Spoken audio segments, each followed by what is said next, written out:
Hello everyone, welcome to another episode of TCG Talk, back today with another video, and today we're going to be going over Katsu and his place in the meta. Now for Katsu, the short thing that I want to say, but if you're going to take anything away from this video, is I think Katsu is in a lot better place in the meta than people think he is.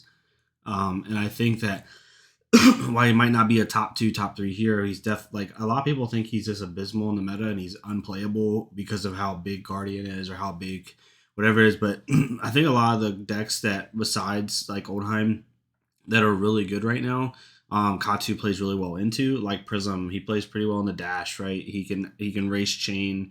Viscerai is a little bit unfavorable, but he can at least contend with him, especially if it's aggro. Katsu, I think he has a lot more place in the meta, and I think with Prism having so many more toys than she used to have, I think that like that ice control Oldheim isn't going to be as useful. Just because Prism can easily just attack with auras and stuff like that, and her spectral shields. I don't know. I just don't think that Oldheim's going to be as prevalent as he was at the very end of the Tails meta. But it's yet to be seen. So I want to do a little video on who I think Katsu is favorable for right now, who I think he's unfavorable for. I guess kind of give you my thoughts and my idea on where he sits. And I'm going to be specifically talking about aggro Katsu. So, just to know as we're going in. For the first one, I'll just get Katsu out of the way. He's neutral, right? Like the mirror is neutral, just who pilots it better. Aggro Katsu is a little bit better right now, I think, than mid-range and control, but it's neutral, obviously. For Azalea, he's favorable. If you play Katsu correctly, he can race Azalea. Azalea really can't as efficiently block as Katsu can. You can put a couple, flick flacks in there or something if you want to. A couple ways to stop Azalea. She just can't. It's really hard for her to prevent his on-hit triggers, especially the more significant ones. And with even bigger than that now being a thing in Katsu, it just makes it even harder for Azalea to do things, to be honest. So definitely is favorable for Azalea. For Bravo, I would say he's unfavorable, although it's not as crazy as you think. I think like the normal Bravo, I've definitely beaten Bravo to Katsu and I've lost to Bravo to Katsu. It just kind of, I think it's close to neutral, but it's more unfavorable than anything.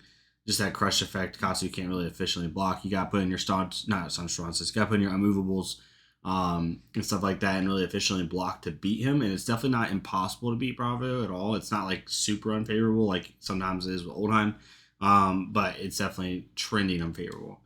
For the new Bravo, honestly, it's probably going to end up being slightly unfavorable, but I'm going to put TBD right now. I've only played against one new Bravo, and I can't, Bravo star of the show, and I can't, like, give my opinion on it until we see how that plays out. Because just because this hero is really good and has a high card pool, doesn't mean people are going to pilot him correctly. And so, with the consistency that Katsu has, if he can't consistently get off that dominate effect that he gets, even Earth Lord Bounty is going to change things a little bit because he'll be able to make a lot of surges. But overall, we just got to wait and see.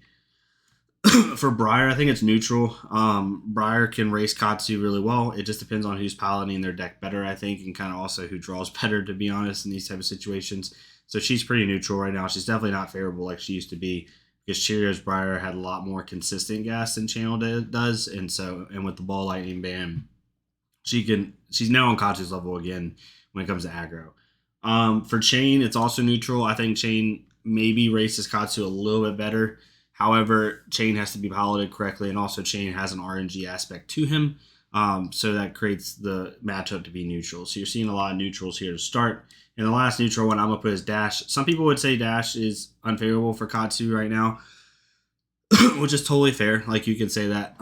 For me, I think that they're neutral. I think Dash got the really good equipment with the item with Dissolution Spear that hurts Katsu's Kadachis. But Katsu also got Smashing Good Time as a pump, which will kill Dash's Induction Chamber or any other item 2 or less that she has in the field. So both of them have cards that really hurt each other. And I think it's really just comes down to if Katsu can break through. If it's a control dash, it's a little bit harder for Katsu. If it's aggro dash, I think Katsu wins personally. I think he can race the aggro dash because she'll deck out before she beats him. That's just my opinion. For Dorinthia, so Dorinthia is going to be the one that people are going to disagree with me with. I think Dorinthia is favorable. I know a lot of Katsus, a lot of good Katsus who've placed top 8 and Katsus who've done well, but way better than me, say she's unfavorable because she can race Katsu. However, if you just prevent her from getting a Dawn Blade 1 or 2 turns, like it's pretty much over at that point because he can race her. I have beaten more Dorinthias than I've lost to personally by a pretty substantial margin. And we have a pretty good warrior meta where I live. And so it's just, I think she's favorable. I don't think she's as good as people think she is against Katsu. That's just my opinion. So I'm gonna put her favorable. If you want to disagree, let me know in the comments. Let me know as to why. Maybe I just haven't played a good enough Dorinthia player. Who knows? But I think once you figure out her deck and figure out her cards, you kind of tell what she's trying to do at certain turns and be able to play around it. For Kano, he's to be determined right now. Kano, in my opinion, was favorable, obviously, before his new cards. But with his new cards, I want to see how people pilot him. He has some really cool cards that can be played at instant speed for really good damage. And I want to see how people use his new cards. So it's to be determined right now. I'm just not going to really have a strong opinion on him. For Levia, it's favorable. Like, Katsu can race Levia. Levia can't, unless she gets insane, like, blow rush bellow turns, like, he's gonna outrace her, and she just can't officially block. And then if it goes to control or like to the long game, she's just gonna kill herself. So I think she's definitely variable. For Lexi, it depends. It depends which Lexi you're talking about, right? For Lightning Lexi, it's favorable. Without Ball Lightning, she can't really race Katsu, and so it's definitely favorable. And with Ice Lexi, I think it's neutral. It might even be unfavorable. It just depends. Again, she still can't really block. It just depends how it goes. So I'm going to put her in the neutral category. She really could go either way, though, to be honest with you. For Oldheim, obviously unfavorable. Like, we get that. Ice Oldheim sucks, but for Katsu's. But I think that you won't see as much as that heavy control Oldheim just because of how much Prism and Dash are going to be in the meta. And that heavy control Oldheim's going to have some issues, I think, with those. That's just my opinion. I know typically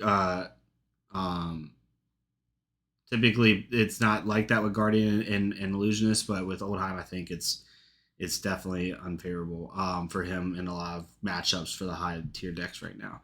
So that's just my opinion. So I think we'll see less of him, so it won't be as big of a deal that it's unfavorable for Katsu, but we'll see how it goes. Prism, I'm going to put favorable right now. Obviously, we need to see how the new Prism cards affect her. I think she's going to be even better, and it's not going to be as favorable as it used to be. But I still think Katsu, especially aggro Katsu, is favorable against Prism. Your Kodachis and just your efficiency and attacks really hurt her ability to put auras on the field and keep Spectral Shield tokens in place. She really has to play a near perfect game to beat you, in my opinion. But we'll see how the new toys go. Could be wrong. We'll see how it goes. Reinhardt, favorable. For me, definitely he can race. I've raced every Reinhardt I've played. Unless they get a god hand the first turn and they intimidate you 3 times and hit you for like 15 or something, like, you're going to win, just in my opinion. So definitely favorable for Reinhardt. Bolton is favorable as well. Bolton, all you got to do is officially block. Don't let him charge in the Lumina Ascension turns. That way he can't have a good Lumina Ascension turn. And Saber Bolton, in my opinion, is the only Bolton that's super viable right now. Definitely favorable for him. Unfavorable for Viserai just because it's really hard for Katsu to block out the split damage. Katsu doesn't run a ton of blues. I run 15 blues in my Katsu deck, and I want to use this for Kodachi, so I can't really pitch for Arcane. And when you play Viserai, it takes out either your Mask or Boots. So I usually take out Boots, which can hurt my gas a little bit, and I like to keep Mask to make him have to efficiently block. But overall, I think Viserai is unfavorable. So yeah, looking at it and looking how this goes, this is what I have. I think it's fair. I definitely think the ones that you could contest, right, is some people will say Dorinthia is unfavorable. I say she's favorable. And then some people might say that Dash is not neutral, that she's unfavorable, but I think she's definitely neutral. But overall, the whole point of this video is to say that Katsu is still very much in the meta. I think Katsu's been one of those heroes since he came out, right? Since the Monarch meta, though, where he's never a top 2 deck or even a top 3 deck, but he's always in the top 8. Like, go look at all the national events that happened this past 4 months, and you'll see Katsu's everywhere in top 8. Like, people keep saying it's a dead deck, but it keeps placing top 8. So I don't know what to tell you. Like, the results speak for themselves. Yes, you have to pilot it correctly, but he has a very solid game plan. He sideboards really easily. Like, his sideboard is super easy to figure out and like know what to put in it for what matchups. He knows how he has to play against certain people, especially aggro Katsu.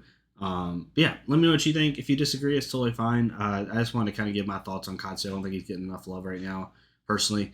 I'm not saying he's a top meta deck, but he's definitely a top deck that can play really well into a lot of people.